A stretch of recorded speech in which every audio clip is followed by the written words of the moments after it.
Hi friends, Wednesday lunch box அப்புறம் breakfast நான் பார்க்கலாம் வாங்க. பிரேக்ஃபாஸ்ட்டுக்கு சத்து மாவு களி தான் கலரி வச்சுருக்கேன்.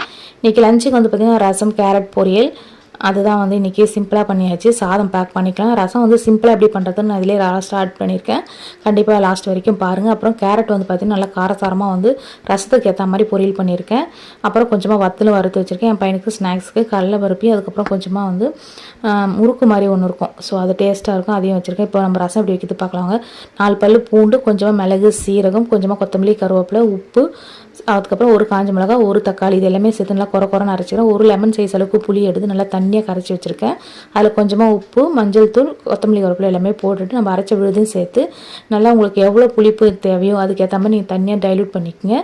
கொஞ்சமாக கொத்தமல்லி, கருவேப்பிலை லாஸ்ட்டாக போட்டுக்கலாம். நம்ம இப்போ வந்து ஒரு கொதி வந்ததுமே ரசம் வந்து இறக்கிடுங்க. அதுக்கப்புறம் தாளிப்புக்கு எண்ணெய், கடுகு, கொஞ்சமாக வந்து பெருங்காயம் சேர்த்து, கொஞ்சமாக கருவேப்பிலை, கொத்தமல்லி சேர்த்து தாளிச்சு கொட்டினா ஒரு சூப்பரான ரசம் ரெடி. கண்டிப்பாக ட்ரை பண்ணி ஈஸியாக இருக்கும்.